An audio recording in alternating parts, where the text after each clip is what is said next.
the paint. Out to Wembanyama. He's going to fire, and that's good. Spins.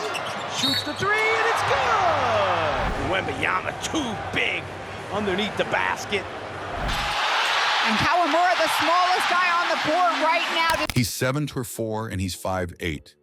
Ever wondered what it's like when David takes on Goliath in real life? Well, we're about to dive into the epic showdown between Japan's 5'8" dynamo, Yuki Kawamura, and France's 7'4" phenom, Victor Wembanyama, at the Paris Olympics. It's a tale of height, heart, and hoops that'll leave you speechless. What's up, hoop heads? Welcome back to your go-to channel for all things NBA and international basketball. Today, we're breaking down a matchup that's got everyone talking: the clash between Japan and France at the 2024 Paris Olympics, where size definitely didn't matter.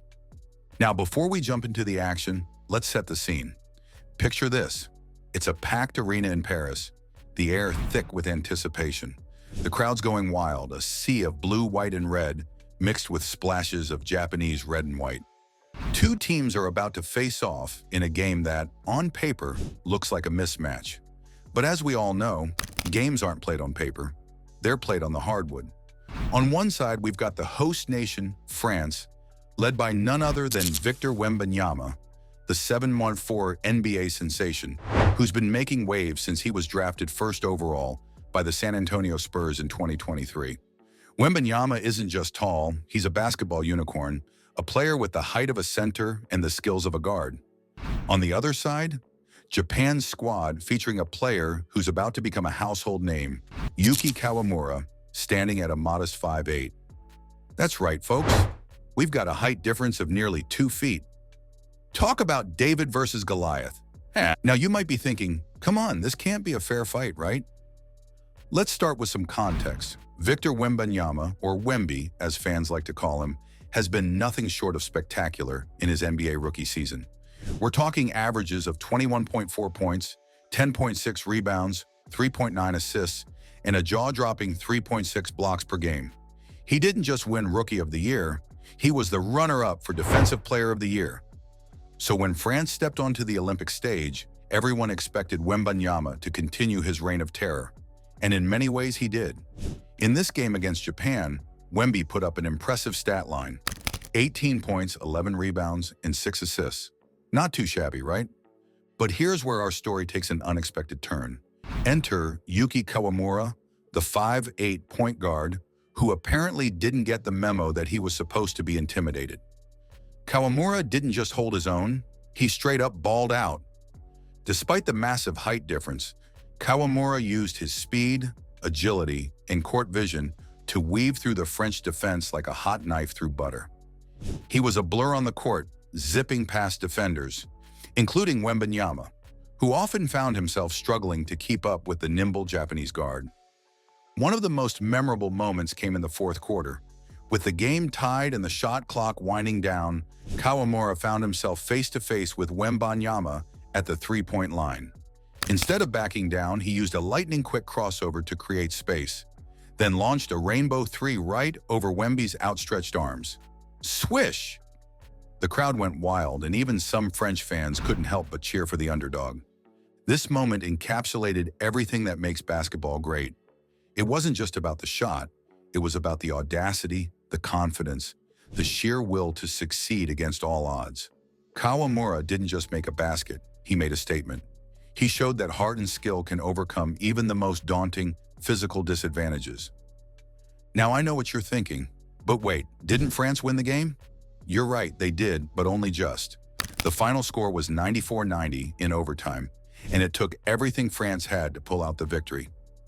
And let's be real, the fact that Japan, led by Kawamura's heroics, pushed this star-studded French team to the brink is a story in itself. Now let's take a moment to appreciate the broader context of this matchup. The Olympics are all about bringing the world together through sport, and this game was a perfect example of that. Here we had players from different continents with vastly different physical attributes, showcasing the beautiful diversity of basketball. It's also worth noting the growing global nature of the sport. We're seeing more and more international players making their mark in the NBA, and games like this show why. The level of talent worldwide is skyrocketing, and it's making the game we love even more exciting. Speaking of exciting, let's not forget the other standout performers for Japan. Rui Hachimura, who's been making waves with the Los Angeles Lakers, put up a solid performance. His ability to score from multiple positions and defend larger players was crucial in keeping Japan competitive. Hachimura's journey from Gonzaga to the NBA and now to the Olympics is a testament to the global reach of basketball. Yuta Watanabe, formerly of the Brooklyn Nets, Phoenix Suns, and Memphis Grizzlies, showed why he's such a valuable player with his two-way skills. Watanabe's defensive versatility was on full display as he switched on to multiple French players throughout the game, including Wembanyama at times. His ability to stretch the floor on offense also provided crucial spacing for Kawamura to operate. Now, as we wrap up, let's reflect on what this game means for both teams moving forward in the tournament. This game exposed some vulnerabilities in the French team that other countries will surely look to exploit. How will they adjust? Will we see Wembanyama take on an even larger role? Or will the veteran players like Batum and Fournier step up to provide more leadership? For Japan, while the loss is disappointing, there's so much to be proud of. They've shown they can compete with the best in the world, and in Kawamura, they've uncovered a true gem. Don't be surprised if you see his name popping up in NBA discussions soon. Japan's performance in this game could be a turning point for basketball in the country. We've seen how the success of players like Hachimura and Watanabe has increased interest in the sport back home. Kawamura's heroics against France could inspire a whole new generation of Japanese players to pursue their hoop dreams. So what's the big takeaway from all this? Basketball is a game of skill, strategy, and heart, not just height.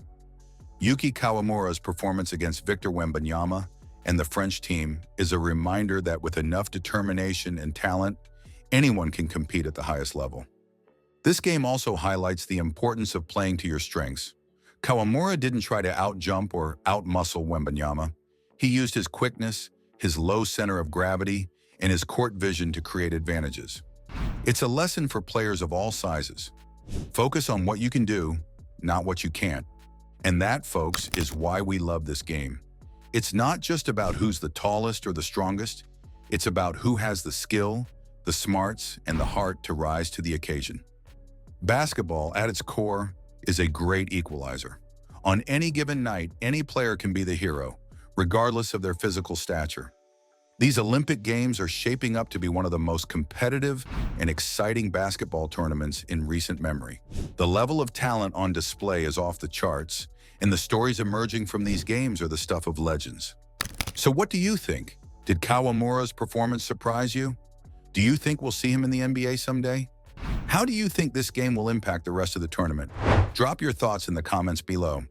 And hey, if you enjoyed this breakdown, don't forget to slam that like button, rebound that subscribe button, and assist us by sharing this video.